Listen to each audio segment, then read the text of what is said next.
Do you love buying in bulk or saving a little bit on that lower cost per unit item at the grocery store?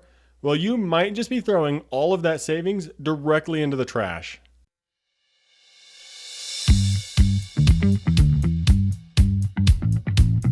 Today we're going to be talking about food waste. Did you know that most Americans, like you and I, waste about $1,500 to just over $2,000 per year in food? All of that savings from buying in bulk or getting that lower cost per unit item by buying that giant jar of peanut butter, well, sometimes that might just be going straight into the trash because we're not being careful about food waste. It can still be advantageous to buy in bulk. I don't want to completely dismiss it. And where this intersects with our world is that if you do some planning beyond financial planning, it can still be very advantageous to buy in bulk, but it requires some meal planning. And we're going to touch on both aspects of that today, whether it's planning for buying in bulk and actually getting that savings. And we're also going to talk about when buying in bulk can be bad and when it leads to food waste. But I have some updates that I wanted to share with you today about the show. I am working on lining up some great guests to come on the show. I have some people that I know that I'm excited to bring on the show and help them talk to all of us about financial planning for young adults. You're going to love some of the things that are in the pipeline that I'm working on here soon. And if you have a guest that you'd recommend coming on the show, leave a comment down below. But meal planning, it's a fun topic, and we're going to dive into it today, and it's going to be super fun and exciting, and I learned a ton. I'm going to help make this practical and actionable because I know this is a topic that often feels overwhelming, much like financial planning. So let's take it one step at a time throughout today's episode. But the lineup for today's episode is first a story about how I realized how we were wasting money in food. I love buying those big jars of whatever it is to get that lower cost per unit, and it just ended up that I was throwing most of it in the trash because it would go bad. So look forward to today's story segment. But in the research section, I got a lot that I learned from going deep into how food waste impacts all of us, some of the savings that we're just throwing straight in the trash. And of course, in the application section today, we're going to talk about meal planning. We're going to dive right into it about how you can begin meal planning today and make buying in bulk actually advantageous. But let's keep this train rolling and get right into today's episode.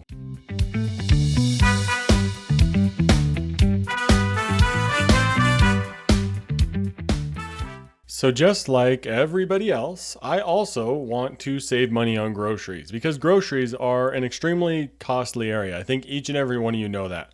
We all just want to save some money. So when you're trying to shop online or you're shopping in the store, you're using a calculator to crunch those cost per unit options, like cost per ounce or cost per pound. That way you can buy the cheapest cost per unit item. It's a great way to save money, and it's often put on this throne and on this pedestal as the best way to buy groceries, right? So often I tend to buy the biggest jar of peanut butter for that cost per unit savings. Well, I just want to save money. That's really my main thing. Isn't that what we all want to do? We just want to save money. We don't want to get hosed by the grocery store by buying that smaller item when really we needed the bigger item. We really just want to save money. That's the desire for all of us, is saving money. But this is where the problem comes into play. I found myself throwing out that big jar of pizza sauce because it had mold in it, right? It has mold in it and it needs thrown away. But I did this 3 months in a row.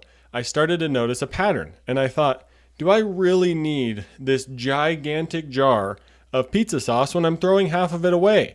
I'm getting less use out of this than even the smaller item that I could have saved money on. So that difference is just going straight in the trash. Would the cheaper item actually have been better? Then it could have saved a few bucks and it would have been better for our usage. So this is where things really began to change because I heard about it a couple places, started diving deep into the research around food waste, and it honestly opened my mind wide up to all the food that we were wasting.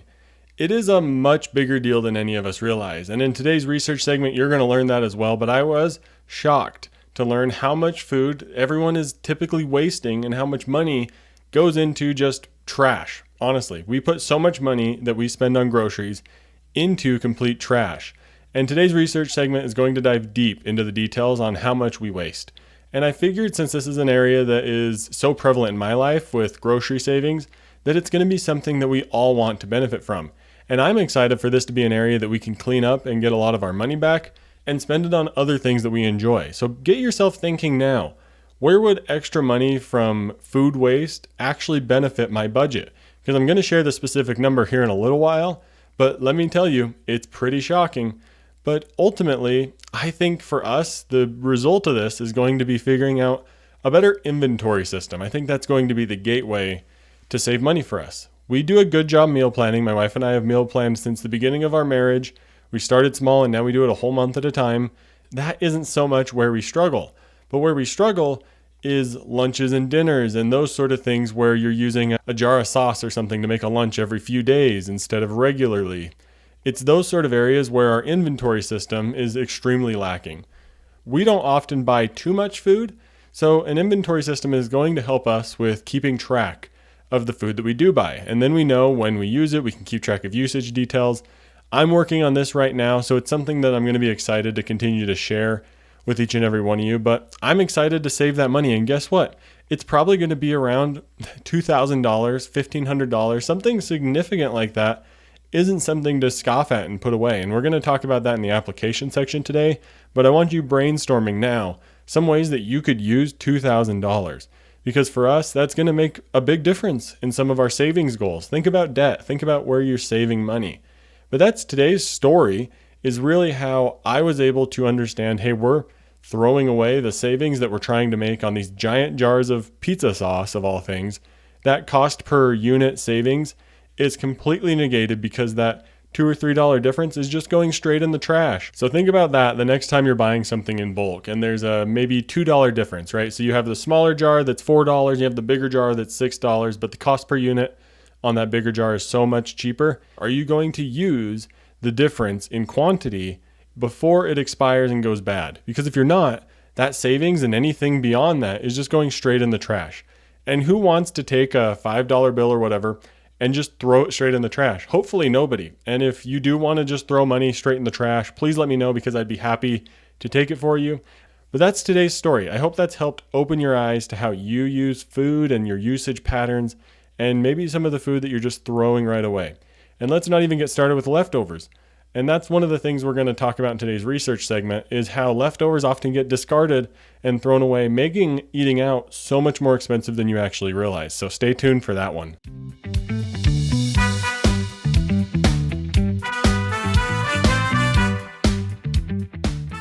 Today's research segment has some great gems that I know you're going to love. And again, I'm going to share the quotes that I'm going to read on screen here. So if you want to pause and screenshot the quotes to share them with friends, please feel free. But that's on YouTube or Spotify where you can view the video version of this podcast.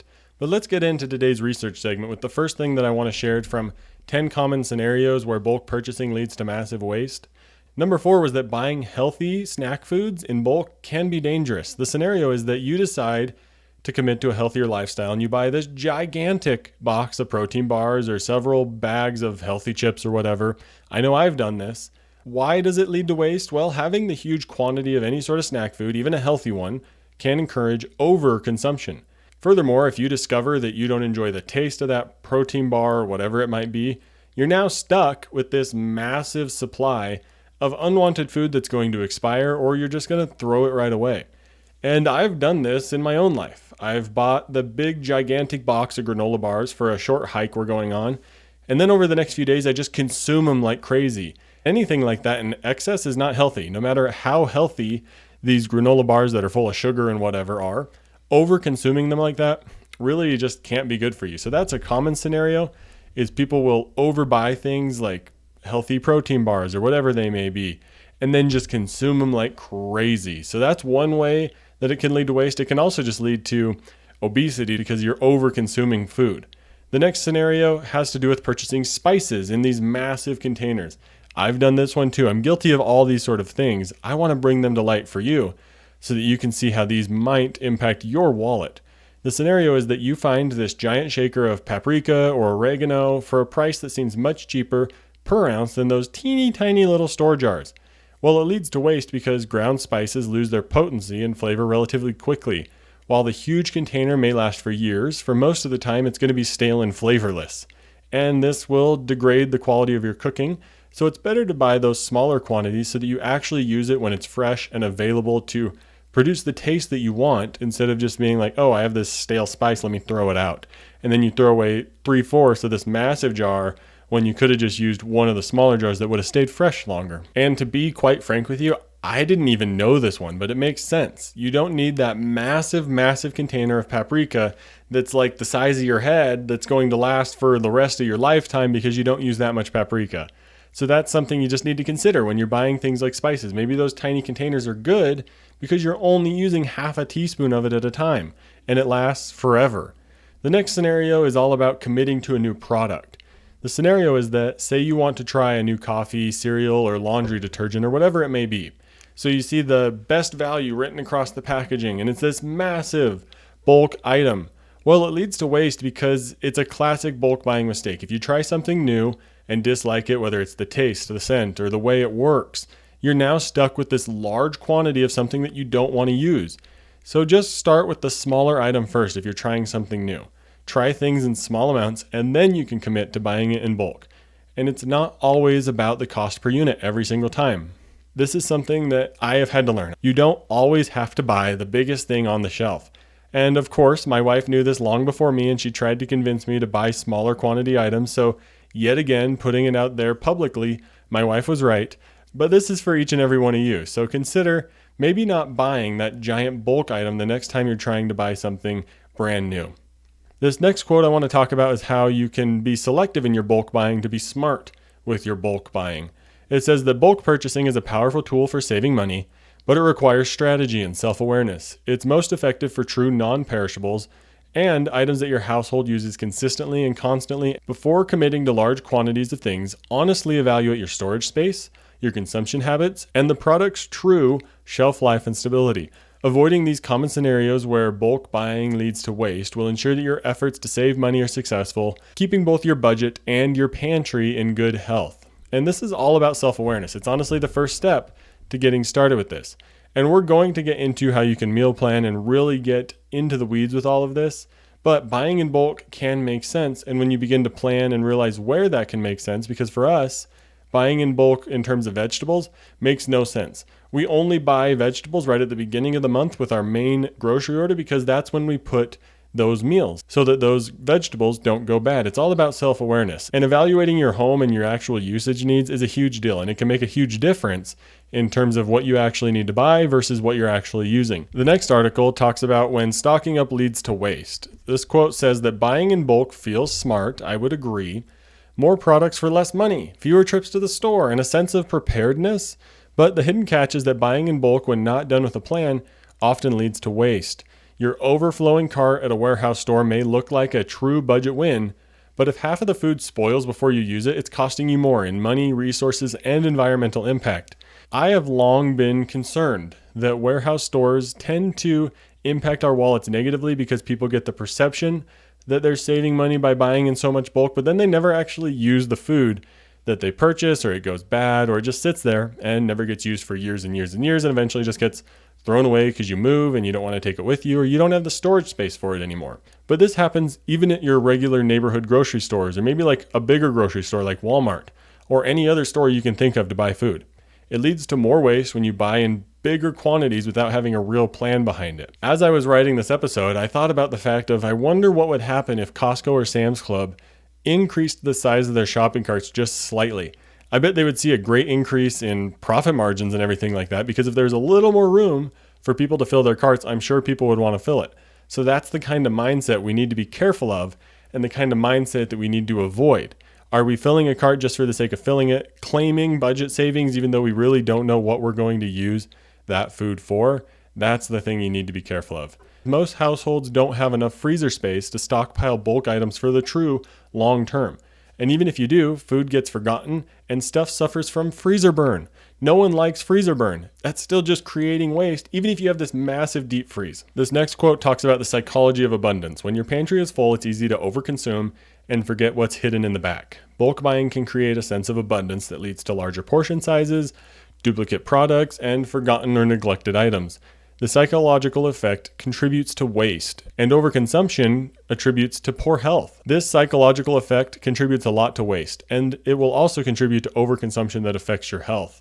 Buying in bulk, I've seen it in my own life lead to larger portion sizes, which has affected my health. It made me gain weight. And honestly, just cutting back on portion sizes was a huge game changer for losing quite a bit of weight for me and my wife. So, if we buy in bulk, we can tend to overstuff our plates. We tend to cook too much food because we have too much in the house. And then we end up wasting it either because our bodies overconsume it and it doesn't do us any good and it just contributes to weight gain, or you get leftovers and you throw them away. Because even forgotten items like forgotten leftovers or stuff that gets freezer burned or you just leave in the back of the pantry, if that gets thrown straight into the trash, that is just straight waste and just straight cash being thrown in the trash. And remember, if you want to throw cash in the trash, just give it to me. I'm happy to accept it. This next piece has 5 steps that are going to help introduce some of the ways we're going to apply what we're learning today in the application section coming up next. But first, you need to audit before you buy. Second, you need to plan your meals. Third, consider sharing with others. Fourth, label and store properly. And 5, freeze in portions. We're going to talk about that more in today's tips section, but let's keep moving on today with how buying in bulk actually wastes food. Couple quotes here that I'm going to read. We end up stocking our shelves with more than we need to ensure that we'll always have something fresh when we want it. That sort of behavior is encouraged by bulk stores like Costco and Walmart, which operate on the myth that buying in bulk helps you save money. But new evidence shows that a push for huge quantities of cheap, high-quality food has caused us to be more wasteful than ever. Simply put, we're throwing away more food in waste than we're saving by buying in bulk. Another quote about eating out says if you throw away a meal because you've eaten out when you weren't planning to, the cost of that restaurant meal is much higher than you think. People don't account for that at all. And as much as 40% of America's food supply gets thrown away every day, with perishable items like dairy, breads, meats, fruits, and vegetables leading the way.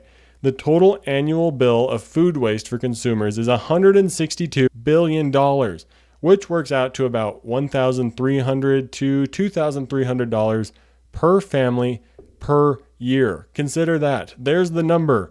Up to $2,300 per year in money you're just throwing away to food waste. Now that's something that we all need to consider. How much money are you throwing away every single year because of food waste?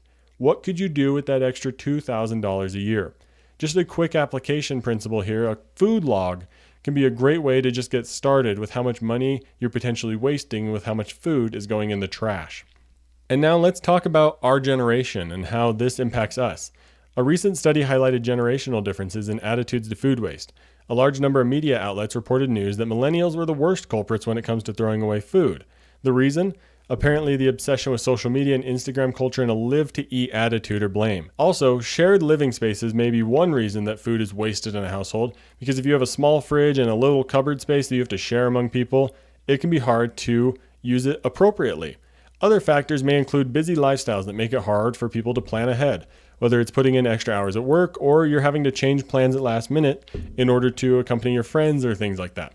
Younger generations are faced with difficulties due to changing lifestyles that lead to more waste. Because you don't have a massive fridge or any sort of place for a deep freeze to store food properly, you might eat out a lot, and this can lead to a lot of waste since leftovers may sit for days due to changing plans. So this is why you really have to look forward to and account for your true schedule. And we're not going to have time to get to it today, but there's a TEDx talk in the show notes called Tackling Food Waste that I want to share with each and every one of you. I'd highly recommend you go watch it. That link is down in the show notes, but I want to take the momentum we have here about thinking about how much waste and how much money we could save. And let's move into today's application section so that you can see how you can take everything we're learning and begin to apply it right after you finish listening to this episode.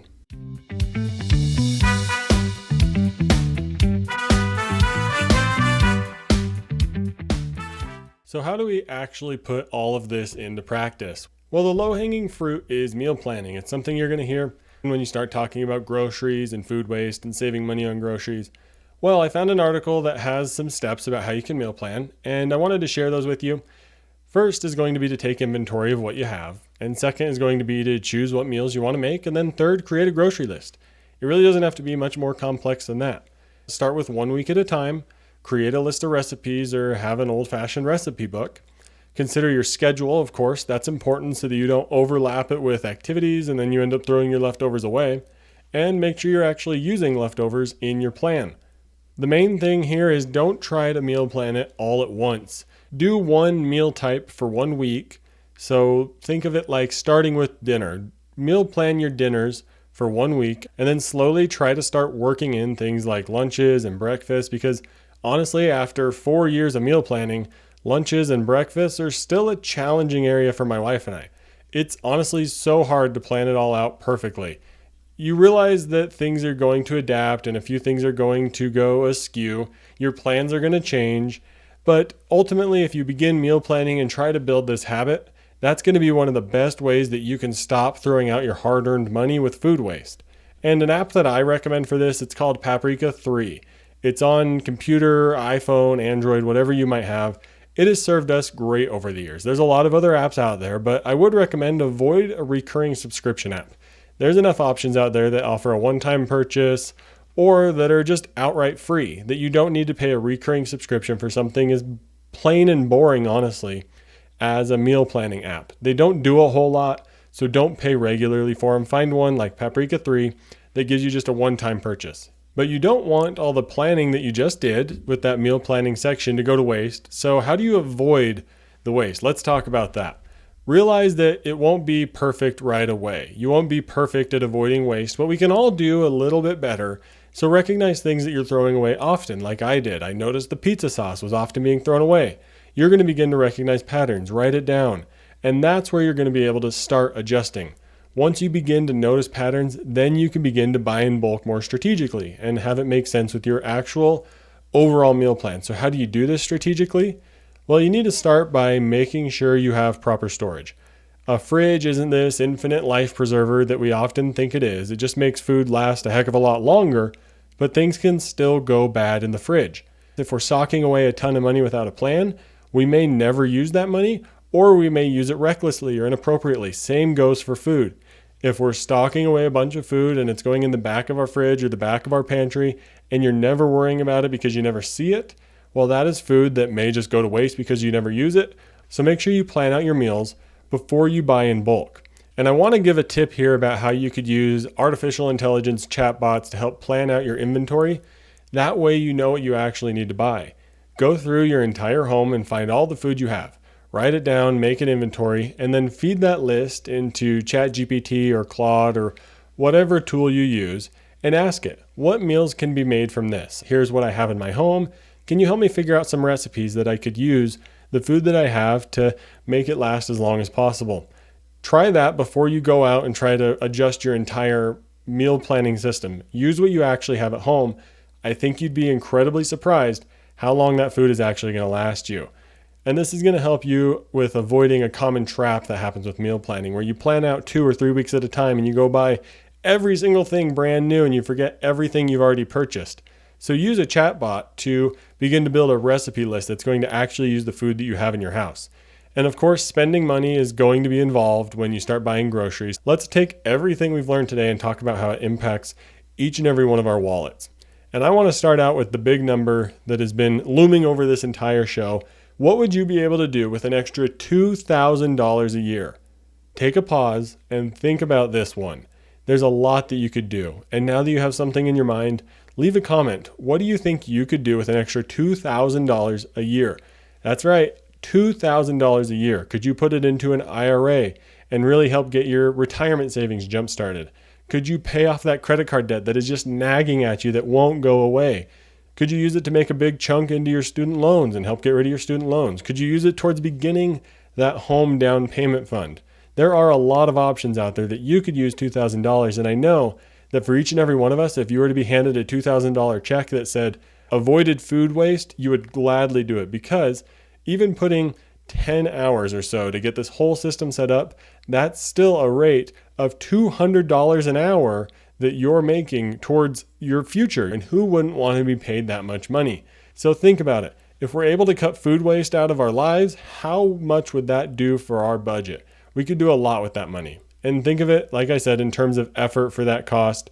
$200 an hour, unless you're a lawyer or some extremely high-paid executive or professional, that's money well made. And that's going to leave a tremendous impact on your wallet. So I want to reiterate it again. As we talked about today, there's all sorts of things you can do to apply what we learned. You can begin meal planning, you can cut down on waste, you can buy in bulk strategically, and it's all going to have a great impact on your wallet. And I want to finish up here with today's application with 5 steps that you can get started with today. Choose any one of these. The first one's going to be audit before you buy. This is where you take those AI chatbots and use your inventory to figure out what you can make before you need to go out and buy more food. Plan your meals. We talked about that today with meal planning. Share with others. Do you have neighbors or friends that maybe as your leftovers are starting to get bad, maybe you offer it to friends? And I know you may scoff at the idea of giving your friends your nasty old leftovers, but maybe you have so much food in your pantry and in your fridge, you invite everyone over for a dinner and a game night, and you make all that bulk food that you don't want to go bad so that it's at least actually getting used. And then here's a good one. Label and store your food properly. Get some masking tape or sticky notes or whatever, write down on it. Make sure you know how long the food's going to last. Keep track of that. Use some sort of digital system on your phone. And here's a great one too. This is a great tip that we use a lot. Freeze in portions. Don't freeze the 5 pounds of hamburger meat all in one giant bag. We break it up into 5 individual 1-pound bags and freeze those, and we write down which recipe, each of those frozen packages of ground beef, we write down which one they're for.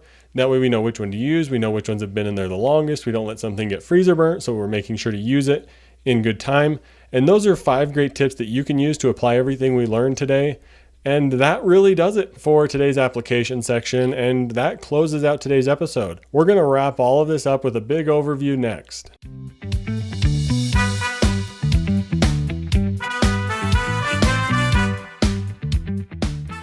Thank you so much for listening to today's episode. The main action item that I want each and every one of you to take away today is to start working on meal planning, figure out your inventory, and reduce your food waste so that you can also save $2,000 a year. That to me sounds like a great New Year's resolution to make 2026 your food waste year so that you can save $2,000. The other thing that I need each and every one of you to do today is to share this episode with another person. It would be greatly appreciated and would really help the show grow. And if this episode made you think differently about grocery shopping in any way, text it to a spouse, roommate, or friend that you want to start working on saving money with. And I'm also looking to go on other shows to help reach more people to continue to grow this show. So if there's a show that you'd like to hear me on, please recommend me to the host or leave a comment and I'd be happy to reach out to them. But that does it for today's episode. If you have any questions on the research or want to learn more, all of that info can be found down in the show notes for the episode. There's lots of great links down there, and there's an email that you can reach out to me directly if you have any questions. But this episode really motivated me to go out and do some work on reducing our food waste. And I'll make sure to share more as I work on this project so that each and every one of you can learn alongside of me how we can do better with food waste together. Plus, just make sure to know that I'm eating my own cooking with advice like this and really all the advice that I give on this show. I hope you enjoyed today's story about how I noticed this in my own life, and I hope you also enjoyed today's research about how buying in bulk may just be a trick that grocery stores play on us in order to get us to spend more money. And then I hope today's application section was able to help you take some real tips and implement them into your life right after you finish listening to this episode. I appreciate all of you for listening to this new episode and my brand new podcast. I really do appreciate it, and I hope you have a fantastic rest of your week. And hey, quick heads up. This podcast, it's meant to be educational and it's for entertainment purposes. It's not personalized financial advice for your specific situation. So before you go out and make any big money moves, make sure you chat with a qualified financial professional who knows your full financial picture.